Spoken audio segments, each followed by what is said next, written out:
10 ಗಂಟೆಗೆ ಸಂಗೊಳ್ಳಿ ಸರ್ಕಲ್ಗೆ ಬರಬೇಕು. ಇಲ್ಲಿಂದ ರ್ಯಾಲಿ ತಹಸೀಲ್ ಆಫೀಸ್ಗೆ ಹೋಗತಿ. ತಾಲೂಕಿನ ಎಲ್ಲಾ ಗೌರ್ಮೆಂಟ್ ಆಫೀಸ್ಗಳು ಬಂದ್ ಹಾಕವ್. ಆಮೇಲೆ ನಮ್ಮ ಮುಧೋಳ ಸಿಟಿ ಇರ್ತಕ್ಕಂಥ ಅಂಗಡಿ ವ್ಯಾಪಾರಸ್ಥರ ಅಣ್ಣ ತಮ್ಮಂದರಿಗೆ ಈ ಹೋರಾಟಗಾರರಿಂದ ಒಂದು ವಿನಂತಿ ಏನಂದ್ರೆ, ನಾವು ನಿಮ್ಮ ಅಂಗಡಿ ಬಂದ್ ಮಾಡೋದಿಲ್ಲ, ನೀವು ಸ್ವಚ್ಛಂದ ನಮ್ಮ ಹೋರಾಟಕ್ಕೆ ಬೆಂಬಲ ಕೊಡ್ಬೇಕಂತ ಒಂದು ಕರೆ ಕೊಡ್ತೀವಿ. ಅಂಗಡಿ ಚಾಲು ಇರ್ತಾವ, ಅಂಗಡಿ ಯಾರು ಬಂದ್ ಮಾಡಂಗಿಲ್ಲ.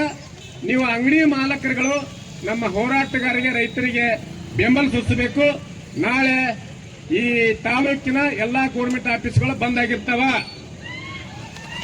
ಇದು ಕಬ್ಬು ಬೆಳೆಗಾರರ ಮೊದಲ ಹೆಜ್ಜೆ. ಮುಂದಿನ ಹೋರಾಟ ರೂಪರೇಷೆಗಳು ನಮ್ಮ ನಾಯಕರು ತಗೋತಾರ. ಇನ್ನೊಂದು ಎತ್ತರಕ್ಕೆ ಅಲ್ಲೆಲ್ಲೋ ಕಬ್ಬು ಕಡಿಯಾಕತ್ತಾರ, ಅದೇನೋ ಆ ಫ್ಯಾಕ್ಟ್ರಿ ಹೆಸರು ಈ ಫ್ಯಾಕ್ಟ್ರಿ ಹೆಸರು ಹೇಳಾಕತ್ತಾರಲ್ಲ.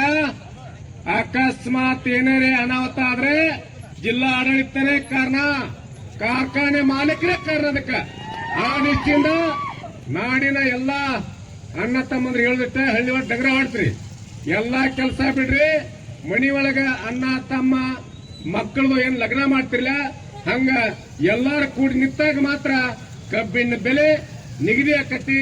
ಎಲ್ಲರೂ ರೆಡಿ ಆಗಿರ್ಬೇಕಂತ ಹೇಳ್ತಾ ಈಗ